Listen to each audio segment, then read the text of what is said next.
சென்னை தாம்பரம் அருகே செல்போன் திருடியதாக உறவினரே தனது நண்பர்களோடு சேர்ந்து இளைஞரை அடித்து கொலை செய்த சம்பவம் சேலையூர் பகுதியில் பரபரப்பை ஏற்படுத்தியுள்ளது.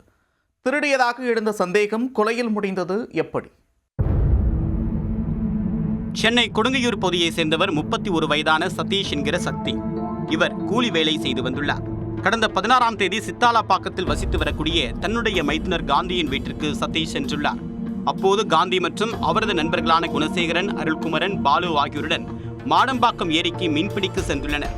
அங்கு சதீஷ் ஏரிக்கரையில் அமர்ந்திருந்த நிலையில் மற்றவர்கள் ஏரிக்குள் மீன்பிடிக்க சென்றதாக கூறப்படுகிறது. சிறிது நேரம் கழித்து கரைக்கு திரும்பி வந்தபோது அருள்குமரனின் செல்போன் காணாமல் போயிருந்தது. அதே நேரத்தில் சதீஷையும் காணவில்லை. இதையடுத்து செல்போனை சதீஷ் தான் எடுத்து சென்றிருப்பார் என்ற சந்தேகத்தில் அவரை பல்வேறு இடங்களில் தேடி வந்துள்ளனர். இந்நிலையில் வெள்ளிக்கிழமை தாம்பரம் கிருஷ்ணா நகர் பகுதியில் உள்ள மதுக்கடையில் சதீஷ் இருப்பதாக தகவல் கிடைத்துள்ளது. உடனே அங்கு சென்ற மைத்துனர் காந்தி மற்றும் அவருடைய நண்பர்கள் மது அருந்தலாம் என்று கூறி மீண்டும் மாடம்பாக்கம் ஏரிக்கரைக்கு அழைத்து சென்றனர். அங்கு மது அருந்தி கொண்டிருந்த போது காணாமல் போன செல்போனை ஒப்படைக்குமாறு சதீஷிடம் கேட்டுள்ளனர். ஆனால் நான் செல்போனை எடுக்கவில்லை என்று சதீஷ் பலமுறை கூறியும் அதை ஏற்காத அவர்கள் தொடர்ந்து வாக்குவாதத்தில் ஈடுபட்டுள்ளனர். ஒரு கட்டத்தில் வாக்குவாதம் முற்றிய நிலையில் 4 பேரும் சேர்ந்து சதீஷை சரமாரியாக தாக்கியுள்ளனர். இந்த தாக்குதலில் பலத்த காயமடைந்த சதீஷ் சம்பவ இடத்திலேயே உயிரிழந்து விட்டார். இதனால் அதிர்ச்சியடைந்த மைத்துனர் காந்தி மற்றும் அவரது நண்பர்கள் அங்கிருந்து தப்பிச் சென்று விட்டனர்.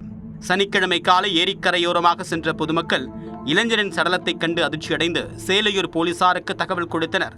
சம்பவ இடத்திற்கு வந்த போலீசார் மற்றும் தடயவியல் துறையினர் ஆய்வு மேற்கொண்டு உடலை கைப்பற்றி உடற்கூராய்விற்காக செங்கல்பட்டு அரசு மருத்துவமனைக்கு அனுப்பி வைத்தனர்.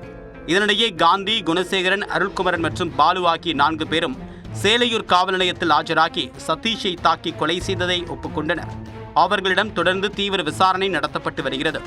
சேலையூர் காவல் நிலைய எல்லைக்குட்பட்ட பகுதியில் 2 நாட்களுக்கு முன்பு ப்ளூடூத் திருடியதாக கூறி வடமாநில இளைஞர் அடித்து கொலை செய்யப்பட்ட சம்பவத்தின் பரபரப்பு அடங்குவதற்குள் தற்போது செல்போன் திருடியதாக கூறி மற்றொரு இளைஞர் உறவினர்களாலேயே அடித்து கொலை செய்யப்பட்டிருப்பது அந்த பகுதி மக்களிடையே பெரும் அதிர்ச்சியையும் அச்சத்தையும் ஏற்படுத்தியுள்ளது.